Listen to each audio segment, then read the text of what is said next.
Boa noite, gente, tudo bem? Hoje, quinta-feira, dia 23 de julho, esses últimos dias foram bem diferentes pra gente, né? Não diferentes por conta do isolamento, de certa forma a gente já seguiu o isolamento, é claro, com as necessidades de trabalho, né? Porque saímos basicamente para isso, mas são dias e têm sido dias de de muitos sentimentos novos. E a gente tentou, né, principalmente no início, não comentar muito e nem falar sobre isso, porque na verdade existe, sem dúvida nenhuma, uma questão emblemática com relação à doença, né? A doença tem sido vista muito como uma questão relacionada a uma sentença, para muitos é, e para a imensa maioria não é. Mas foi quando a gente realmente conversando aqui em casa, eu, a Michelle e as crianças, a gente decidiu passar um pouquinho do dia a dia, desde pelo menos quando a gente descobriu e fez, né, o RT-PCR com o resultado, que saiu na sexta-feira, para que a gente dividisse um pouco, né? Muita gente mandando mensagem, muita gente no Facebook, no Instagram. Eu faço muito, né, esse trabalho, a Michelle também participa muito da rede social. Então a gente conversando falou, poxa, vamos dividir um pouquinho, né, para que as pessoas realmente entendam que é uma doença que precisa ser vigiada, precisa ser cuidada, precisa ter orientação das pessoas que têm desenvolvido mais experiência nesse assunto, né, e de diversos médicos que têm ajudado não só aqui na nossa região, mas no mundo inteiro, uma doença tão nova e que tanta gente ainda sofre e ainda possivelmente sofrerá. E por isso e por uma questão de tentar fazer com que todos experimentem um pouco a sensação que a gente teve no início, porque é um pouco diferente isso, eu vou chamar a Michelle para já entrar e para que a gente possa conversar junto.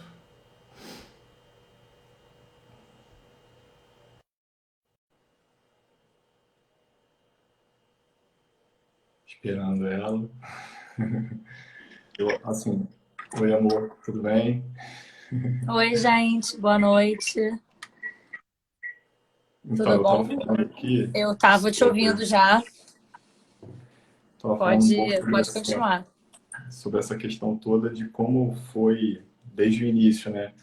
A gente até, para que todo mundo saiba, assim, a gente até antes fez o teste rápido, né? A própria prefeitura de Macaé tem feito esses inquéritos esses inquéritos epidemiológicos, né? Essa avaliação periódica dos funcionários. E a gente chegou a fazer esse teste há 2 semanas atrás.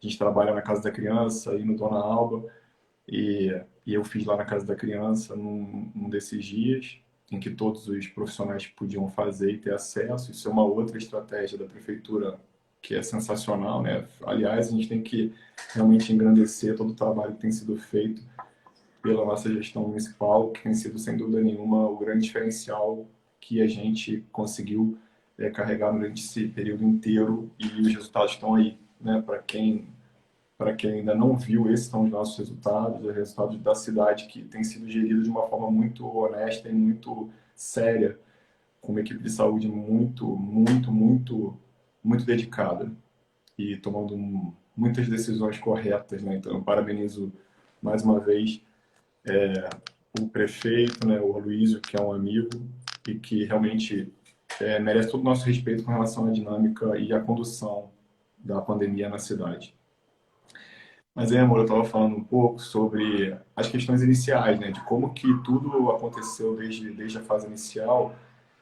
E eu acho que era legal a gente passar um pouco, né? É muita angústia, é muita preocupação, principalmente porque, ao mesmo tempo em que a gente é médico, né, e o profissional de saúde por si só já pode organizar e talvez tornar precoce algumas atitudes, tem um ponto que a gente coloca muito na discussão, que é o fato de conhecer muito a doença, né? Que é o fato de estudar um pouco mais a doença, e conhecer um pouco mais a doença e perceber o quanto espectral ela é, o quanto que ela varia de um sintoma quase nenhum até uma doença muito mais grave que está cometendo, e tem um monte de gente, a gente está conversando aqui, tem um monte de gente internado nas enfermarias, nos quartos do hospital e mesmo nas terapias intensivas e alguns em ventilação mecânica.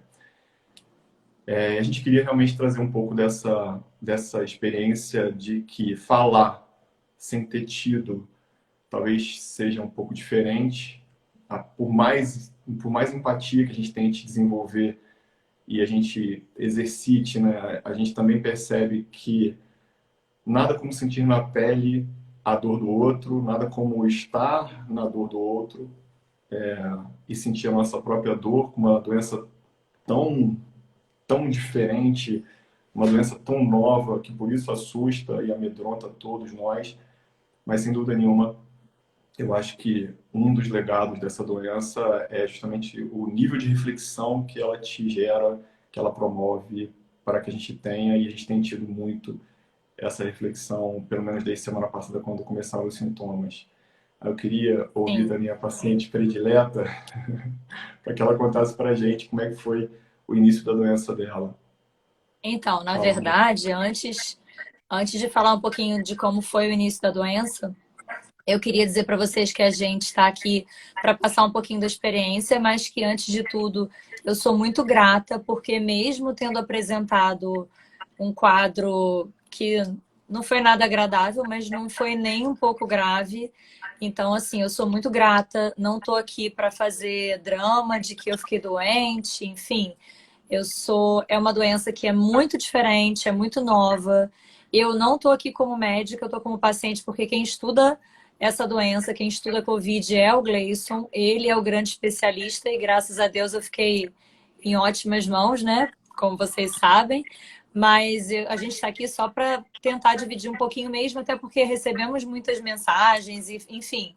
E como a gente está sempre aqui falando tudo para vocês, acho que cabia a gente estar aqui hoje. Bom, na verdade, eu comecei a passar muito, muito mal na casa da criança na quinta-feira passada. Eu fui trabalhar, como a gente faz, a gente sempre vai junto, porque a gente atende no mesmo dia.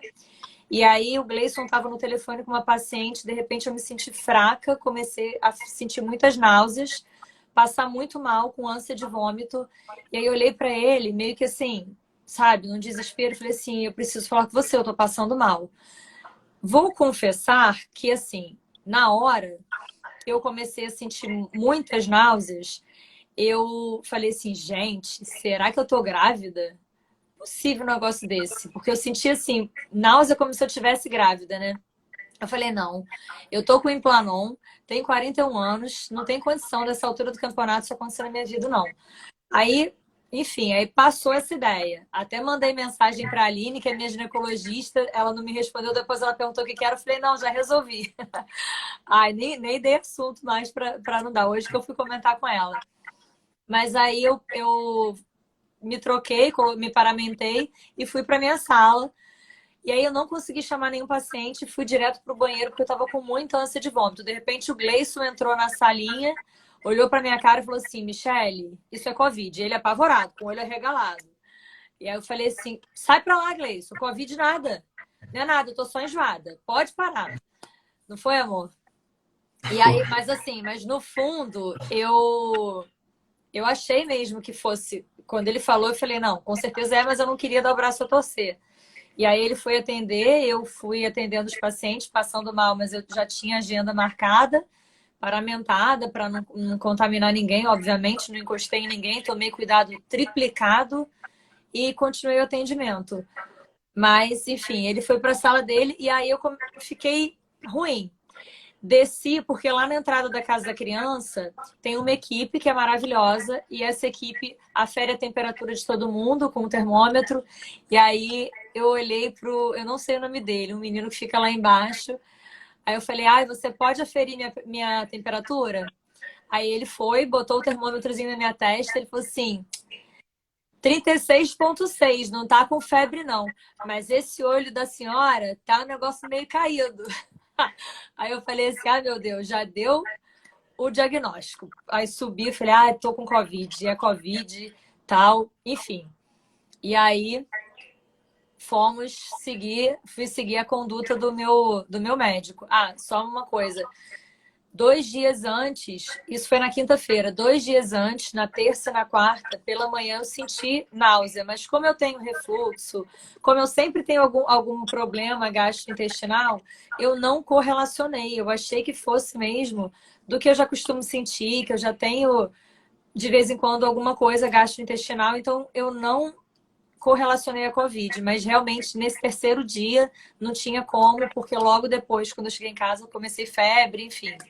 E aí eu vou deixar o Gleison falar da conduta diagnóstica. Depois eu falo mais um pouquinho de como que eu fiquei. Nesse momento, né, que isso aconteceu, eu fiquei realmente apreensivo, porque isso era na quinta, né, a gente estava na casa da criança, mas na quarta-feira de manhã eu acordei com muita dor de garganta.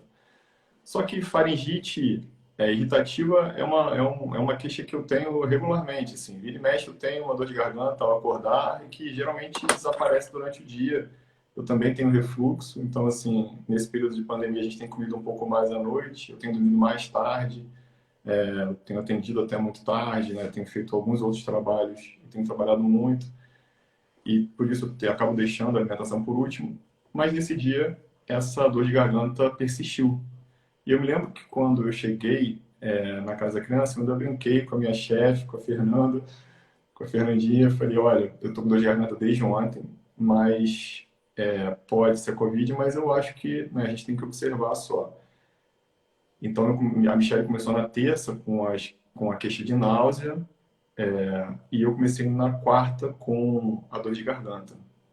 Uma hiperemia de orofaringe, né, os pilares bem hiperemiados, bem vermelho, mas sem placas de pus, sem nenhum pródromo maior para infecção bacteriana. E né, a gente se conhece. Então, a percepção era realmente de que era uma infecção pelo SARS-CoV-2, provável Covid, e a gente, né, ficou realmente nessa discussão. Voltamos para casa, foi um dia de muito trabalho. Eu dei uma aula na quarta-feira, que assim, uma aula que me deu muito trabalho para preparar também.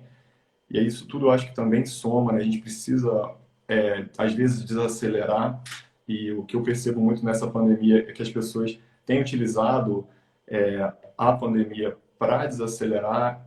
E o que a gente tem discutido aqui em casa é que muitas vezes isso acabou não acontecendo. Eu confesso a vocês que eu tenho trabalhado regularmente e muito, e agradeço a Deus demais pela graça concedida, que está sendo concedida por não ter muitos sintomas. Mas isso foi na quarta, na quinta, eu fui trabalhar normalmente, aí a Fernandinha está falando aqui, estou rindo sozinho aqui de ter participado desse início e não ter acreditado. Eu não sabia que você não tinha acreditado, Fernandinha. E aí, na verdade, isso foi na quinta, a gente chegou em casa, eu trabalhei o dia inteiro, e na quinta tarde eu já fiz contato para a gente tentar marcar a coleta do RT-PCR. A gente precisa insistir nisso. O diagnóstico da doença é feito através da pesquisa do antígeno viral ou através da pesquisa do RNA viral, do material genético do vírus, né, da avaliação molecular desse vírus. Então, o indicado sempre, quando você pensar na doença, é que você faça o RT-PCR, não pense no teste sorológico para diagnóstico, o teste sorológico, né, seja os testes rápidos, que são o método imunocromatográfico, sejam os outros testes que dependem da estrutura laboratorial, que seria o ELISA, que seria a quimiluminescência ou a eletroquimiluminescência, né, esses outros métodos realmente são métodos que precisam do laboratório, não são tão simples, tem uma sensibilidade maior do que o teste rápido, mas não devem ser feitos, pelo menos inicialmente, para diagnóstico. O diagnóstico é muito importante que a gente frise e fortaleça isso para que vocês realmente, ao sentirem o menor sinal de possibilidade de doença, prefiram fazer o RT-PCR, principalmente se estiverem na janela de solicitação do exame. A janela que a gente tem construído do terceiro ao oitavo dia, então se você está dentro desses sintomas, eu estava no quarto dia de doença quando eu coletei, né, do terceiro para o quarto dia, e e aí o meu RT-PCR veio positivo, né, à noite a gente já ficou sabendo do resultado, o da Michelle veio positivo, o da nossa Super Maria, que trabalha com a gente há um tempão, também foi positivo, então nós três nos testamos, né, a gente testou na sexta-feira de manhã, e à noite a gente já sabia que eram Amor, positivos. Fala. explica que esse exame, o RT-PCR, é o teste com o suave, que coloca aquele cotonete lá no nariz. E nem Exatamente, todo esse mundo teste sabe. é o teste que, na verdade, procura o material genético do vírus, né? Então, ele que faz a análise da fita simples de RNA viral através do nariz, né, e da orofaringe. Em muitos locais se coleta essa dupla, é uma dupla coleta, né, nasofaringe e orofaringe. Alguns só se coleta a nasofaringe, tem um rendimento, uma sensibilidade maior. Então, esse é o SWAB que a gente precisa fazer, que pode ser para o RT-PCR para detectar o RNA através de transcriptase reversa, né, que é esse método de PCR, de reação em cadeia em polimerase. E a gente também pode fazer o SWAB para pesquisar o antígeno viral, que em Macaé a universidade já começou a desenvolver, né, eu até fui até a universidade há 3 semanas atrás para acompanhar um pouquinho desse trabalho sensacional que está sendo feito lá no NUPEM, né, que faz parte da Universidade Federal do Rio de Janeiro aqui em Macaé. Então esse foi o teste que a gente fez, esse é o teste que a gente deve fazer. E o que eu queria só falar para depois pedir para a Michelle continuar a descrever o que ela sentiu, é muito que eu queria que vocês percebessem o quão simples e o quão confuso é o fato de que eu tive uma dor de garganta que habitualmente eu tenho. Michelle teve um enjoo que de vez em quando ela refere, e logo depois ela teve uma cefaleia que ela refere muito. Michelle reclama muito de uma dor de cabeça de vez em quando. E, dor de garganta é uma frequência. E foi muito engraçado porque assim, ela lembra, porque ela falou para mim assim: qual foi o dia que nessa pandemia você não teve dor de garganta? E eu falei: não, mas está diferente porque está direto. Porque realmente foram 2 dias e meio de dor de garganta, né? Eu fiquei com dor de garganta até na sexta-feira, logo depois do almoço. E aí, realmente a dor de garganta passou. Na sexta-noite ainda senti um pouco daquela garganta arranhada, um incômodo para engolir. Mas nada demais. Na terça-feira, eu me lembro, aliás, na quinta-feira à tarde, eu também tive uma dor abdominal. Fiquei a tarde toda com uma dor abdominal, mas leve, sem diarreia e com a sensação de que eu ia ao banheiro, sabe? Mas não tive nenhum evento de diarreia. Mas na quinta-feira à tarde, junto com essa dor de garganta, eu me lembro de ter ficado bastante incomodado. Então, esses foram os dois sintomas clínicos que eu tive na fase inicial, né, na fase de viremia, né, que é aquela fase que didaticamente a gente divide do momento zero, em que você faz a infecção, né, e aí todo o período sintomático, pré-sintomático, até mesmo o quinto, sexto dia de doença, em que a gente pode evoluir para a fase pulmonar, né, a fase em que pode ter uma complicação maior, uma forma inflamatória muito grande a nível de pulmão, em que você faz a dependência, a necessidade do oxigênio, ou uma forma pneumônica em que você não precisa de oxigênio. Mas nessa fase inicial, que a gente chama da fase virêmica, né, da fase de infecção, na fase de disseminação viral, realmente esses foram os dois sintomas que eu tive. Fala aí, amor, os outros que você teve. Então, vou brincar um pouquinho, porque o Gleison já teve Covid um monte de vezes nessa pandemia. Que ele já teve essa dor de garganta, ele já teve um episódio de febre, ligou para a Glaura, tadinha da Glaura. A Glaura me ajudou a acalmar ele, enfim, mas dessa vez foi mesmo. Bom, o que acontece? Nesse dia que eu passei, né, pior, que foi o dia da casa da criança, que a gente foi atender, à tarde eu já comecei a ficar com o corpo mais mole, com mais cefaleia. E aí eu vi que eu estava com 37, 37,2 de temperatura e isso se manteve até por 2 dias. Foram 48 horas de febre sem cessar.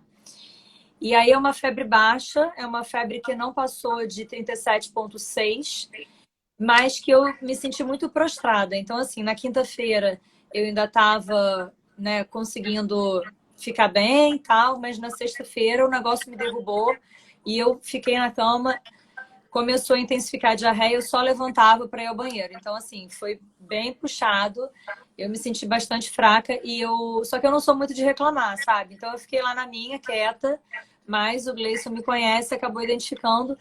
E junto com isso, a gente fez, junto com a RT-PCR, depois que veio positivo, a gente foi colher os exames laboratoriais, que são fundamentais, o Gleison vai falar mais disso, e os meus exames vieram bastante alterados, o que deixou a gente um pouquinho preocupada. Foi nessa hora que me deu um medinho, porque assim, eu não tinha nenhum sintoma respiratório, mas quando você vê uma alteração grande laboratorial e que você sabe a consequência disso, aí já dá um negocinho, mas enfim, não reclamei, não falei nada, enfim, e fui seguindo, né? Então a gente escolheu no sábado, né? Eu fui ainda um pouquinho prostrada para o laboratório, não consegui ficar muito em pé, fui para o carro para esperar, porque tinha bastante movimento no laboratório, e colhemos. Enfim, o Gleison vai falar do resultado, porque ele sabe mais do que eu, mas eu já estou aqui com a medicação para mostrar para vocês o que eu estou fazendo, ele vai falar.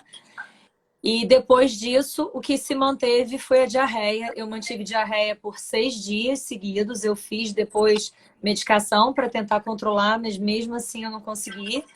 E fiquei fraca, enfim.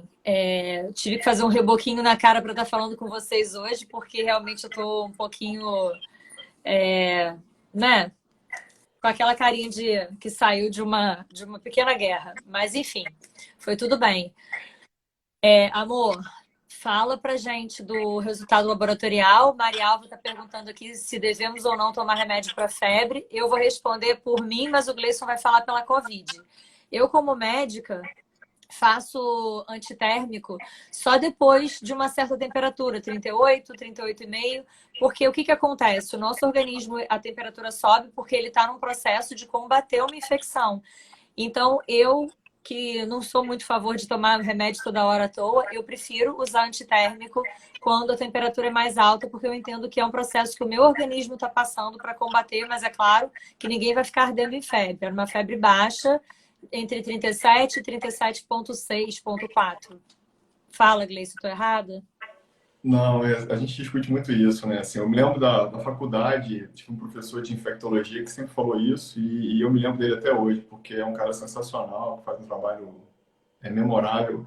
Ele falava muito isso, né? Deixa o organismo agir. Exceto em crianças que tenham algum risco de convulsão febril, né? A gente realmente pode, sim, permitir um pouco que a febre aconteça, que seu processo termogênico induzido pelos pirógenos endógenos, que são as substâncias chamamos interleucinas, né, que estão bem famosas na COVID. A gente sabe que a COVID faz uma tempestade de citocinas, faz uma grande liberação de citocinas mediada pelas nossas células do nosso sistema imune. E é justamente isso que gera a diminuição do apetite. O pirógeno endógeno é justamente, né, o que gera a febre, o que gera a hipertermia. Então, a interleucina 1, a interleucina 2, a interleucina 6, 7, 10. Então, todos esses fatores inflamatórios é que acabam induzindo a febre, a falta de apetite, a mialgia, a astenia, né, o cansaço. Tudo isso acaba acontecendo por conta das substâncias inflamatórias secretadas pelo nosso próprio sistema imunológico. Mas, para a gente pegar o gancho do que a gente fez, porque eu acho que esse é o motivo maior, né, da gente conversar aqui, foi que no sábado de manhã a gente acordou bem cedo e seguimos para o laboratório para a coleta dos exames laboratoriais. Eu tenho falado muito isso, tem vários vídeos aqui no meu Instagram, no meu Facebook e no YouTube, falando exatamente sobre o que a gente pode fazer para tentar prever alguma chance de evoluir pior. Então, o que a gente fez foi exatamente isso. A gente entrou no segundo bloco de avaliação, que além do clínico, em que a gente avalia comorbidades, a gente aqui em casa não tem comorbidade nenhuma. Eu tenho doença de Gilbert, que é uma alteração hepática relacionada a bilirrubinas, mas não entra como comorbidade. Tive Hashimoto, que já está resolvido. Realmente, eu normalizei, fiquei o tireoideu depois, com normalização de anticorpos. E Michele não tem nada também, além de alergia. Nós somos alérgicos, temos rinite alérgica. Então, é o que Eu a tenho gente tem. dermatite atópica, né? Na verdade, ela tem uma síndrome atópica, menos as questões pulmonares, que até agora ela não manifestou asma. Mas a gente é alérgico. Talvez isso seja um ponto bom. E aí depois eu vou fazer um vídeo especificamente sobre isso. Tenho estudado bastante a relação da alergia e das doenças alérgicas, principalmente a asma, como talvez um fator que possa corroborar com uma evolução um pouco mais favorável, mas tudo ainda é muito incerto e depois a gente conversa disso. Mas voltando ao laboratório, a gente decidiu coletar o que eu tenho feito há 3 meses para todos os meus pacientes, né? Desde que eu comecei a atender COVID, já são quase 250 pacientes avaliados com a Covid, que me deram a honra de acompanhá-los durante todo o tempo da doença, até a alta, e vários já estão de alta, graças a Deus. Mas o que eu posso dizer para vocês é que eu fiz exatamente, e eu tentei me colocar enquanto paciente. Né? No sábado eu não falei para ninguém, não tinha falado para ninguém que tinha dado positivo, e foi eu, Michele e a Maria para a gente fazer os exames, né? E a gente fez o hemograma completo, a gente fez as proteínas da inflamação, a proteína C reativa e a ferritina, a gente fez função renal, ureia e creatinina, fizemos função e lesão hepática, como um grande resumo para não pedir o hepatograma e não onerar, porque não precisa fazer o hepatograma completo, a regra tem sido a gente fazer TGO e TGP, prova de lesão, e bilirrubina, prova de função do fígado, né? Um dos elementos de cada um, para que a gente possa analisar a questão do fígado e a lesão que o vírus muito frequentemente causa. E a minha percepção é que essa alteração de transaminases é até um pouco mais frequente nas mulheres. Eu pedi também, além da função hepática e função renal, eu pedi a LDH. A LDH é uma enzima que possui pelo menos mais 6 isoenzimas. O que significa isso? A LDH está presente em várias células do nosso corpo. Então, de certa forma, indiretamente, se a LDH está muito alta, ela pode predizer lise celular, lise de eritrócitos, lise de células pulmonares, de pneumócitos, lise de células musculares. Então, a LDH e suas isoenzimas são representadas pela LDH total, que é a lactato-desidrogenase, e a gente também dosou a LDH. A gente dosou a CPK, que é a enzima muscular, mais geral, e a gente também dosa, por conta das possibilidades de dano miocárdico e miocardite viral, a troponina. É uma rotina que eu acabo fazendo em todos os pacientes. Fora isso, a gente pediu a PCR, que é a proteína C reativa, é um marcador inflamatório bastante comum, que eu costumo falar no consultório que aumenta quando um indivíduo espirra, mas na Covid-19 é um marcador interessante que tem sido, sim, acompanhado progressivamente e é um grande fator que pode predizer um status hiperinflamatório. Além do PCR, a gente também dosou e dosa regularmente a ferritina, que é uma proteína também que tem como reconhecidamente um aspecto de depósito de ferro, é o que a gente acaba falando meio que para simplificar a sua ação, mas a ferritina ela acaba estando muito aumentada nos indivíduos pré-inflamados. Então, indivíduos que têm esteatose hepática, que são obesos, eles geralmente carregam uma ferritina mais alta precocemente, né? Assim, eles meio que definem um estado pró-inflamatório. Então, a ferritina no vírus, o que acontece são saltos de ferritina, né? A ferritina vai lá para cima e eu vi vários pacientes com 1.000, 1.500 de ferritina e com ferritina basal de 80, 100. Então, realmente a ferritina é um outro marcador. Além desses marcadores, eu também fiz, dentro dos exames de sangue, toda uma análise para a gente entender um pouco as células sanguíneas. Então, a gente faz um hemograma que pode predizer também algum risco com relação à contagem de leucócitos totais. Então, a leucocitose não é muito comum, a leucopenia é um pouco mais comum na doença. Além disso, a gente também fez a contagem de plaquetas. Plaquetas baixas podem sugerir doença mais grave, e principalmente evolução para coagulação intravascular, para fenômenos trombóticos e vasculares mais frequentes, e o quantitativo de linfócitos. Então, a linfocitopenia também é um marcador interessante que precisa ser feito, e a gente também fez. E desses todos que fizemos, o que me deixou bastante preocupado foi a alteração dos níveis e dos fatores relacionados à coagulação. Dois são os fatores que a gente tem pedido bastante frequentemente. O fibrinogênio e o D-dímero. O dímero D, ele na verdade nada mais é do que um produto de degradação de fibrina, quando existe um balanço inadequado entre a degradação e o excesso de produção. E quando o dímero aumenta, significa que essa rede de fibrina ela fica um pouco mais expressiva a nível sanguíneo. E o dímero tem sido considerado, junto com o proBNP, que é um marcador menos comum de ser usado inicialmente nos indivíduos em casos leves e pouco sintomáticos, de justamente um prognóstico mais relacionado a uma evolução mais grave. Então, o dímero D, ele tem vários estudos mostrando uma maior chance de evolução grave.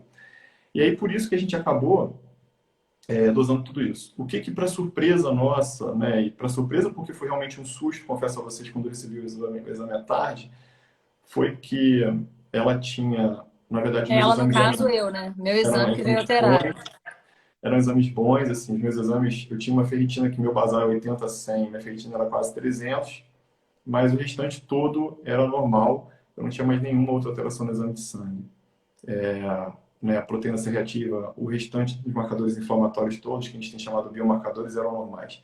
Meu dedímero era 180, ou seja, não tinha muita alteração nos exames de sangue, então a minha avaliação laboratorial era muito benigna.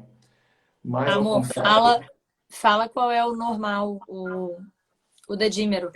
o normal do dímero é em torno de 400 ou 500, depende da referência laboratorial. A gente tem visto mais valores referenciais de 500 e a gente sempre, né, a gente costuma dizer que a gente nunca usou o dedímero para acompanhar e avaliar nenhuma doença até agora.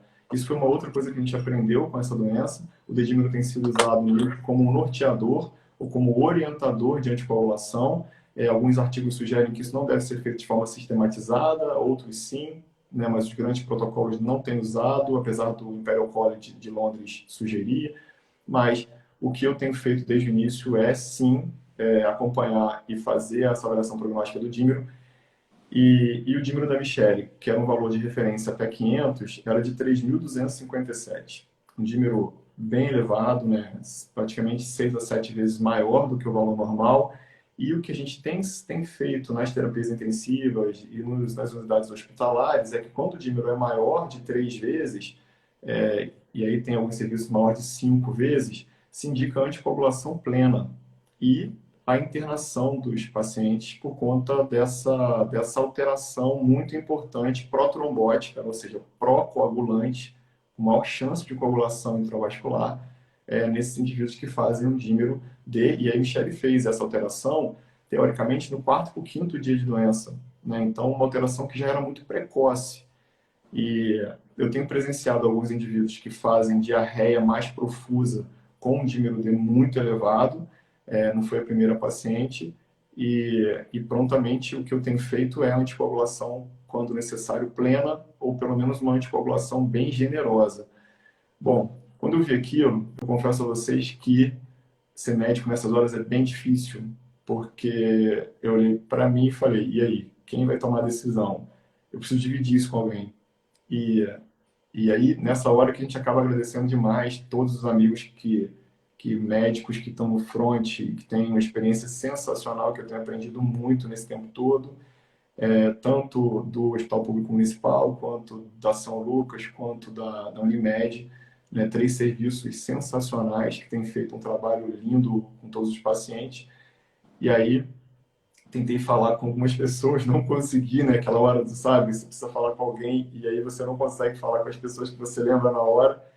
E aí eu consegui falar com a Michelle, infectologista da São Lucas, que é uma pessoa sensacional, a gente tem trocado muita experiência. Inclusive, a minha parceira, a gente está escrevendo um artigo sobre avaliação prognóstica dos pacientes, junto com 2 alunos, que é a Isabel e o Lucas, alunos nossos da universidade. O artigo está bem legal, eu falo com eles que eu estou muito orgulhoso do que eles estão escrevendo, porque é um artigo sensacional sobre prognóstico. E aí a Michelle, né, falou, Gleison, e aí, o que você fez? Eu falei, então, já fui aqui na drogaria, a gente tem uma drogaria aqui pertinho de casa, e já comprei o Clexane, e já fiz a dose plena agora para Michelle. Meu E melhor aí, amigo. e aí eu fiz o Clexane nesse momento, né? E aí, bom, logo depois eu consegui falar com a Michelle. Eu falei, Gleison, faria também a mesma coisa. E, poxa, valia, né? E aí a Michelle me orientou uma série de coisas, e aí por isso eu agradeço demais a Michelle, porque, assim, foi muito importante a sua presença naquele momento. E sempre, né, tem sido, porque a gente tem discutido, tem conversado bastante. Mas, assim, mais uma vez, parabenizar a São Lucas pelo excelente trabalho que tem sido feito nesse lugar fantástico, que tem salvado tantas vidas. E todos os outros lugares, né? E aí eu fiquei bem feliz com isso. Né, a gente correu, a Michelle falou que eu faria a mesma coisa. E, e chegando em casa, a Michelle muito prostrada. Nesse dia ela estava muito prostrada, muito, muito assim, faces de doença aguda, né? Aquela coisa do olho para baixo, sem o brilho no olhar que ela tem muito e que eu conheço como ninguém. Eu falei, poxa, não vou ficar tranquilo. E a Michelle também tinha sugerido, falei, olha, vamos hidratar, né, eu vou levar você para o hospital. E a gente foi para o hospital. Entramos no hospital da Unimed, até depois parabenizei Thales, porque assim, foi sensacional desde a entrada da gente, a equipe que estava atendendo ali na frente. A gente conversou com o Gerson, com o médico que estava de plantão, sensacional, com uma sensibilidade ímpar. A recepção também, assim, a gente não tem o que falar, foi um luxo, literalmente um luxo. Verdade, deixa eu. Eu não peguei o nome das meninas que me atenderam e estava todo nesse processo de Covid, a gente acaba não identificando os rostos, porque tá todo mundo de máscara. Mas as enfermeiras foram maravilhosas, os recepcionistas foram maravilhosos, algumas pessoas eu já conhecia e já tenho muito carinho, mas enfim, outras não. E foi um atendimento assim espetacular que eu tive no Hospital da Unimed. O hospital está totalmente de parabéns e as meninas, as enfermeiras, que são anjos na nossa vida, foram assim excepcionais. O pessoal da tomografia também, porque o Gleison também fez a minha tomografia, todo mundo muito atencioso. Então, assim, gente, a gente está cercado de muita gente boa na nossa cidade, muito. Continua, amor. E aí, assim, né, quando eu cheguei na Unimed, o Rafael e o Gerson que estavam atendendo, estava até mais tranquilo nessa hora. A gente chegou, né, à tarde, tardinha de sábado. E aí, imediatamente, né, o pessoal já fez a prescrição, né, da hidratação que eu tinha sugerido, né? E, bom, aí a gente trocou um pouco e, e a gente acabou fazendo uma hidratação bem vigorosa e acabei colhendo um novo exame mais tarde, depois da dose do Clexane, porque eu fiquei bem impressionado, confesso a vocês, com o dímero, que realmente era muito alto. Bom, essa foi a história do sábado, e confesso a Só para eu vocês que no responder aqui, eu sábado, não fiquei internada, gente. Eu fui para o hospital, fiz hidratação, colhi os exames, fiz tomografia, fiz tudo que tinha que fazer. Passei uma tarde no hospital e à noite, no final, a gente voltou para casa. Enfim, e até uma foi só. reflexão que a gente tem feito muito é assim, o Colégio Brasileiro de Radiologia, ele sugere que a gente só faça tomografia, que é um método de eleição nesses pacientes, né, com a COVID, nós, nem todos nós, se apresentarmos queixas respiratórias, né, tosse, dor torácica, ou mesmo falta de ar. Mas, teoricamente, a tomografia tem sido feita erradamente, muito precoce. E como a Michelle estava, teoricamente, no quinto dia de doença, né, iniciando uma fase pulmonar, ela negava a queixa respiratória, mas durante a noite de sexta, de quinta, não, de sexta para sábado, por 3 vezes eu acordei com ela tossindo. Então eu fiquei apreensivo, porque eu falei, poxa, hoje é o quinto dia e ela está tossindo, ou seja, ela vai abrir um quadro pulmonar e eu preciso ser rápido, né? Eu preciso agir com muita rapidez. É por isso que eu falo com os meus pacientes todos, me manda mensagem, filma o oxímetro, se você está com oxímetro. Eu quero saber de vocês de manhã e de noite, pelo menos, porque é uma vigilância que a gente precisa fazer. E para isso eu estou à disposição, né? E aqui em casa não seria diferente, óbvio. Na E aí eu verdade, eu não confesso, fiquei internada no hospital, mas aqui eu estava internada com o meu médico exclusivo. Estava sendo monitorizado o tempo inteiro, ele estava me vigiando. Então, olha, enfim, a assim, gente também tem essa tranquilidade, porque talvez se não fosse assim, se fosse um paciente que ele não pudesse estar do lado, teria internado com um dímero tão alto, ou não, Gleison? então, possivelmente sim. Porque dependendo dos sintomas clínicos, não dá para a gente ficar em casa, a não ser que a gente confie muito na pessoa, né? Que a gente consiga fazer o Clexane, porque isso é uma outra discussão, né? Clexane é subcutâneo, nem todo mundo consegue.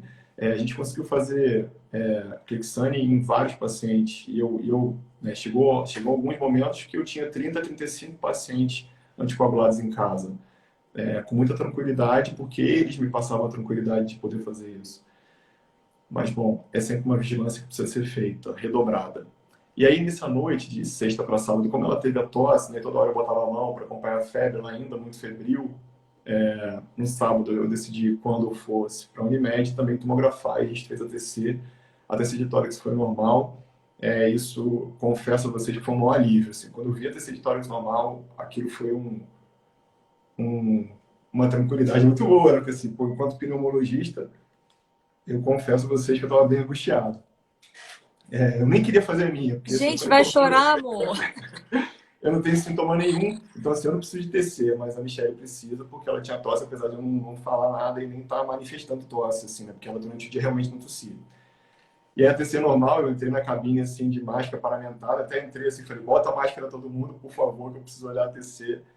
E aí, bom, vi a TC na hora, e aí realmente aquilo foi bem tranquilo, porque eu saí da Unimed outra pessoa, confesso a vocês. Eu saí bem mais confiante. Isso é só para mostrar o quanto que a gente o quanto a gente falha e o quanto a nossa fé às vezes falha, né? Nos maiores momentos de angústia, a gente precisa lembrar de que a gente não tem controle, como eu escrevi no texto, de que a gente realmente precisa ter a certeza de que o que acontecer está escrito, porque eu realmente acredito muito nisso. Me lembro muito de uma cena do filme de Chico Xavier, em que Emmanuel aparece para ele no meio de uma turbulência aérea e aí ele começa a se exasperar, né, e a ficar desesperado por conta daquela turbulência e bom, eu me lembro muito dessa cena e e Emmanuel fala para ele, né, cadê a sua fé, né? Então eu fico o tempo inteiro homem de pouca fé, porque realmente a percepção que eu tenho e que todos eu acho que todos nós temos que ter é que a gente precisa ter muita fé e acreditar muito que vai acontecer o que está escrito. Indiscutivelmente, eu tento muito ajudar para que Deus não tenha tanto trabalho. E é por isso que eu sou, às vezes, perfeccionista, tento muito não errar, sou enjoado. Confesso a vocês que eu tenho dormido muito pouco desde o início da pandemia. A Michelle sabe disso. Vários amigos falam, Gleison, diminui um pouco, reduz um pouco o trabalho, não precisa disso tudo.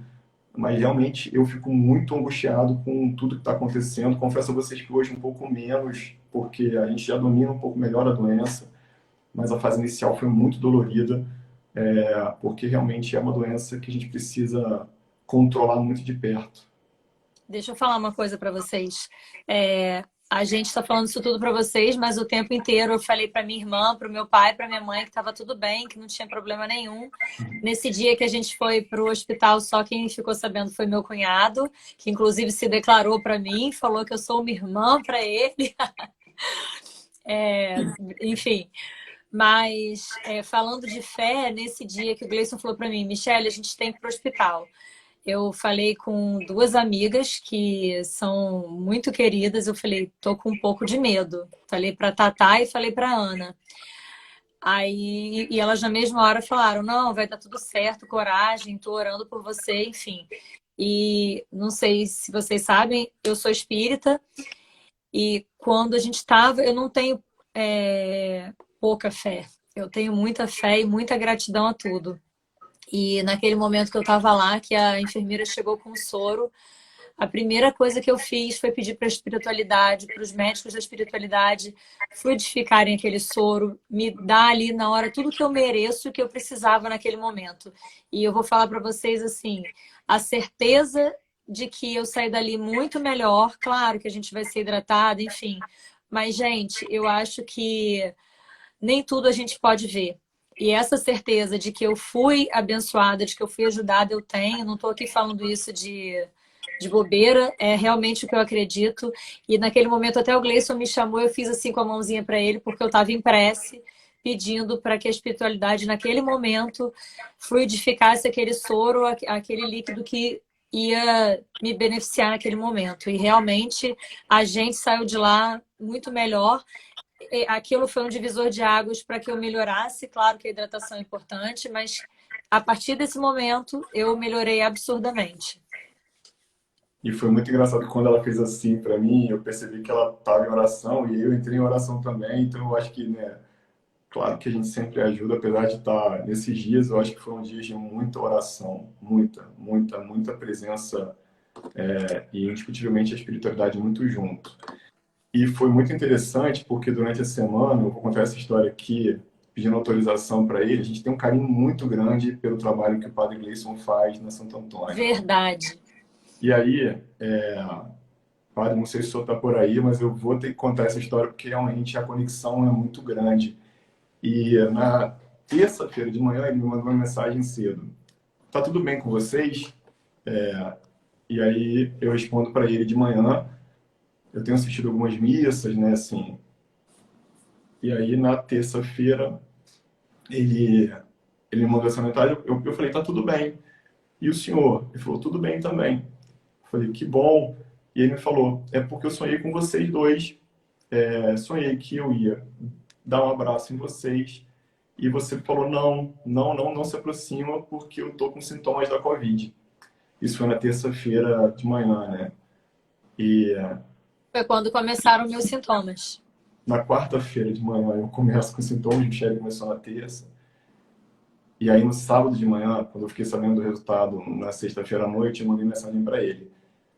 E agradecendo a sintonia e o quanto que ele indiscutivelmente trabalha durante a noite também, né? Porque assim, é mais um ser de luz que a gente tem a oportunidade de conhecer e de compartilhar amizade, né? Porque assim, indiscutivelmente nesse tempo todo, o que a gente mais experimentou foi o carinho das pessoas e a preocupação, né? Assim, de estar respondendo o tempo inteiro várias mensagens, né? De cuidado, de carinho, de atenção, que é claro que afagam muito e que são muito importantes, né?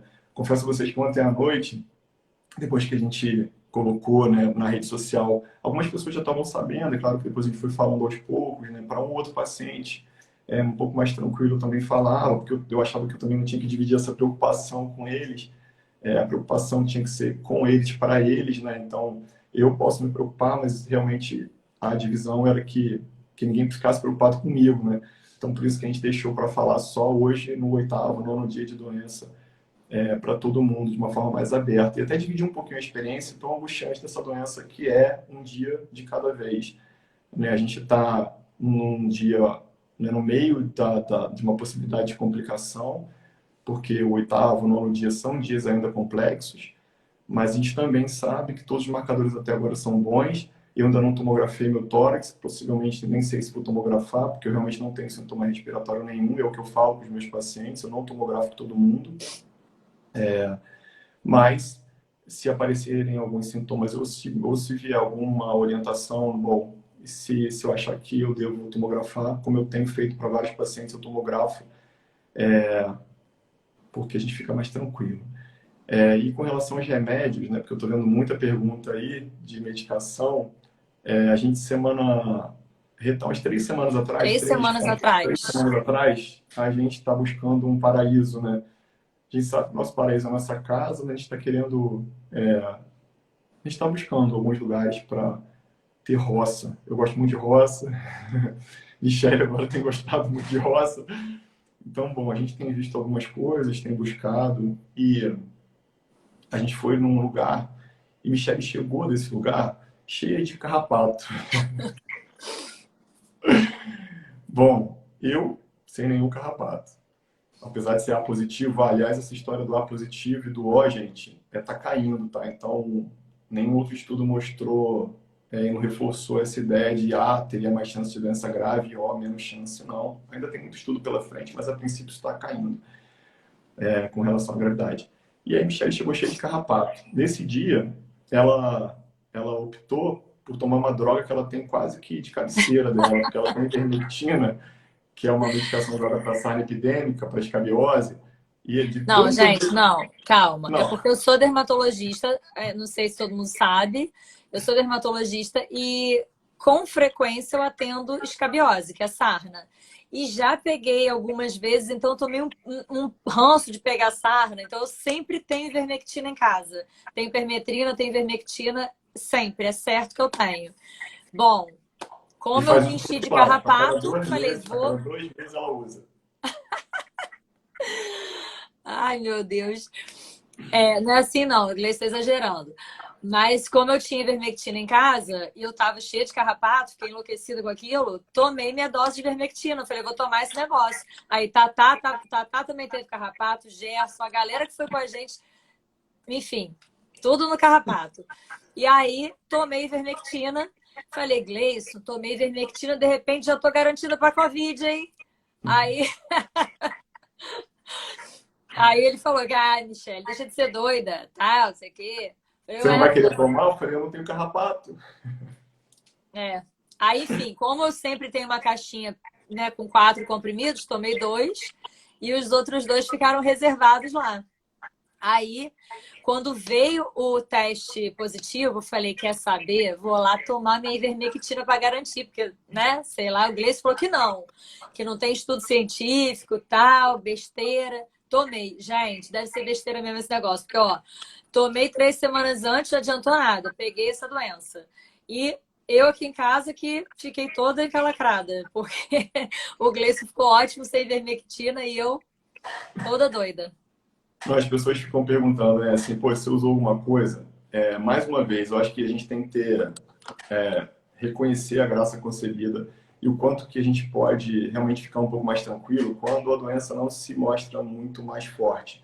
Eu não fiz nenhuma medicação, eu não usei ivermectina, eu não usei cloroquina, eu não usei hidroxicloroquina até agora, Nem azitromicina. e nem usarei, eu não usei azitromicina, eu não usei nenhuma medicação, não usei anita, nem lá no carrapato, que eu também não fiz infestação por carrapato, e não usei ivermectina, não usarei ivermectina, porque realmente o que eu busco e o que eu tento a minha vida inteira é fazer o que é medicina baseada em evidência, ou pelo menos algumas avaliações observacionais e que me permitem experienciar, me permitem experimentar e avaliar a droga. Eu já fiz uso de medicações off-label, confesso a vocês, explico ao paciente que eu estou fazendo medicação off-label, né, medicação fora da bula, né, a gente tem esse termo, mas com relação à ivermectina e com relação a essas outras medicações, realmente eu não tenho feito, exceto quando eu prevejo que a chance existe de precisar fazer corticoide. Porque quando a gente precisa fazer o corticoide, a gente precisa tratar um verme que chama estrongiloides, porque a estrongiloidíase ela acontece disseminando sepse, né, infecção por gram-negativos, bactérias que são carreadas pelo estrongiloides. Então, a ivermectina ela tem ação como uso pré-corticoide, se eu preciso fazer nessa fase pré-inflamatória, hiperinflamatória da doença. Então, eu até faço o vira e mexe em alguns pacientes a ivermectina, mas quando eu prevejo que eu possa ter necessidade de usar o corticoide mais para frente.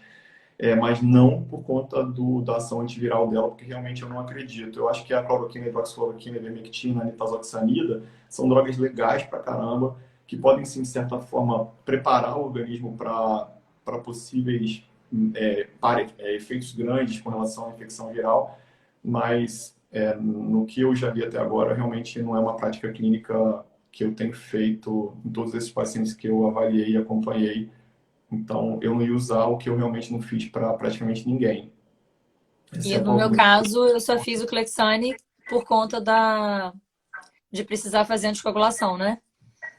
E foi o que você me Exatamente. prescreveu. A ivermectina, gente, foi tudo escondido do doutor, tá? Eu falei, o doutor tá ali, não tá vendo, vou tomar minha ivermectinazinha para garantir, mas foi escondido, ele não prescreveu, não. Ainda pode ter alterações hepáticas, né? E eu tenho, né, uma outra alteração que aconteceu no meu exame, que, né, eu repeti de novo agora, é a bilirrubina. Minha bilirrubina aumentou muito, porque eu já tenho bilirrubina alta por causa do Gilbert. Então, a bilirrubina está em 3, o valor normal é ter 1,2 em média. Então, isso realmente pode acontecer. Eu acho que a gente podia tentar responder algumas coisas, né, amor? Tem 6 minutos e tem muita Tem pergunta. 6 minutos, não tem 3, não? Não, 53 minutos aqui e tem muita pergunta. Tá. Deixa eu tentar ir lá de cima. As Vamos lá. crianças estão bem, as crianças testaram, por enquanto estão negativas. Aqui em casa ficaram bem, ficaram assintomáticos e, por enquanto, todo mundo negativo, né? Então, muita gente perguntou como é que estão as crianças e pediram para você falar das crianças na Covid também. Fala um pouquinho, rapidinho. Depois eu vou fazer uma live das crianças. Assim, eu estudei bastante isso, apesar de estar vendo muito poucas crianças doentes, graças a Deus. Mas a gente sabe que realmente as crianças podem não fazer, né, não fazer infecção ou não ser detectado. O RT-PCR, as crianças não fizeram, né, não positivaram no RT-PCR. Eles estão totalmente assintomáticos, né, eles dormem com a gente muitas vezes. A gente não fez isolamento, foi uma opção. Então, assim, não ouçam, né? Assim, eu até falei ontem com outra família que a gente fez diagnóstico ontem, à noite. Eu falei, olha, eu não optei pelo isolamento porque a gente entendeu que era melhor que todos, né, fizessem esse movimento. Mas o que eu, enquanto médico, preciso é orientar que vocês façam isolamento à medida que o diagnóstico saia de uma pessoa, tá? Então, eu prometo a vocês que eu estou devendo uma live de asma e uma live de alergia e uma live Criança. das crianças. Então, a gente fez heparina, né? A gente fez anticoagulante, a gente fez o Clexane. Agora eu já vou trocar para o anticoagulante oral, então a partir de amanhã a gente já entra com anticoagulação oral, porque é mais Ele ficou com cômodo. pena, porque eu tô E, toda roxa. então, realmente é uma coisa que a gente precisa orientar e organizar. Tem bastante coisa aqui, muita gente agradecendo, né? E, poxa, a Ana Vitalite aí, ó, fez uma proposta para você, amor. É, eu não vi, não. Pedindo para emprestar um médico. Ah, não. Esse eu não empresto, não vendo, não dou, de jeito nenhum. Ainda faço o maior barraco se alguém tentar roubar. Então, assim, muito essa coisa da terapêutica, né? Muita gente perguntando aqui, eu acho que a gente já respondeu um pouco sobre isso, porque a terapêutica a gente acabou fazendo dessa forma e acabamos não usando absolutamente nada que não tem evidência científica, exceto o que tem sido demonstrado em vários estudos, inclusive brasileiros. Tem um grupo de São Paulo mostrando resultados sensacionais com o uso de anticoagulação, então eu acho que é isso. A Wanda falando da Amor, olha angústia. só, além do anticoagulante, que eu já faço de rotina, eu mantive o uso da vitamina D, que eu sempre usei, e mantive o uso de probiótico, até porque com aquela diarreia que eu tive, eu, né, mantive o meu probiótico, que eu acho que ajuda também. Então, essas coisas que a gente já fazia anteriormente, até porque no meu quadro todo de atopia, vitamina D e o probiótico acaba me ajudando muito, e eu mantive. Cara, muita gente falando aqui, depois a gente tem que parar para ler. Porque senão eu vou chorar pela terceira vez na live. Tem um monte de gente agradecendo um monte de coisa também. Vadinho Gentil aqui, ó. No Sano não tem carrapato, tem bastante moela. Com essa moela, A pode melhor morar moela, essas né, no coisas. A melhor caso. moela do mundo. Ângulo bianco, por que não a cloroquina? Porque a cloroquina não tem eficácia, né? Até agora, gente, não tem nenhum estudo mostrando eficácia realmente na utilização. Então, realmente, eu não ia usar aquilo que eu não estou usando para ninguém. Então, Amor, fala sobre a imunidade. Quem pegou Covid vai estar imune? Tem muita gente perguntando isso aqui também. Então, eu já tem um vídeo bastante grande sobre isso no meu Instagram, acho que depois vocês podiam ver, ficou bem legal, porque teve muita gente perguntando. A imunidade, a princípio, é uma imunidade muito mais robusta do ponto de vista celular do que o moral. Então, não fiquem tensos com os anticorpos, talvez os anticorpos realmente caiam progressivamente. Mesmo quem fez título alto de IgG no pós-Covid, está começando a ter queda do IgG depois de 2 meses de doença. Então, não se assustem se o seu IgG é 50, vai para 16, depois pula para 2, tá? Possivelmente a gente não vai fazer IgG positivo por muito tempo, mas talvez a gente faça sim imunidade celular, linfócitos de memória e toda a rede celular mais forte aí durante um período, por um tempo maior. O Muita dímero da gente Michelle, perguntando. o Muita dímero gente da... perguntando onde fazer os exames, mas eu acho que os exames têm que ser orientados pelo médico e o médico acaba orientando onde fazer, não é melhor? Sempre, né? Sempre. O Thiago perguntando o dímero D alterado, com o uso do Clexane, demora a voltar ao normal? Então, vou fazer a curva do Clexane da Michelle, foi 3.257 no sábado de manhã, 1.800 no dia seguinte e 300 na segunda-feira. Então, a gente conseguiu normalizar o dímero em praticamente 48 horas. Isso, confesso a vocês que foi muito alívio quando eu vi o dímero normal no terceiro dia. Tem dúvida aí se o IgG não aparecer. Existe um percentual da população que não vai positivar IgG, não é, Gleison? Explica isso um Isso aí, pouquinho. de 13 a 20% das pessoas podem não positivar o IgG. Então, realmente, a gente tem essa preocupação, né? Talvez você não faça imunidade moral. Eu até falei nesse vídeo que eu falei para vocês, tem 2 artigos que eu li há 2 semanas atrás, né, que até foram um embasamento para discussão, mostrando que a imunidade celular ela é muito robusta.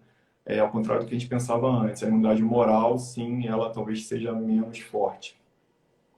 Então, teoricamente, a gente não vai pegar de novo, mas a OMS, apesar de muitos países estarem tentando criar o que a gente chama de passaporte imunológico, para que as pessoas tenham como uma carteirinha que permita que elas possam andar e ficarem mais livres, a OMS ainda não aprovou isso, ainda não entende que isso seja ideal agora, porque a gente ainda precisa, gente, ficar em casa, a gente ainda precisa se resguardar, porque o vírus está aí, as pessoas ainda estão ficando doentes, a gente sabe que a nossa cidade teve estratégias sensacionais, mas está acabando, amor, faltam 10 segundos, e aí eu vou agradecer demais a todos vocês, mais uma vez pelo carinho com a minha família, né, por tudo que vocês fizeram e fazem todos os dias. Obrigada, Pelo obrigada, futuro. meu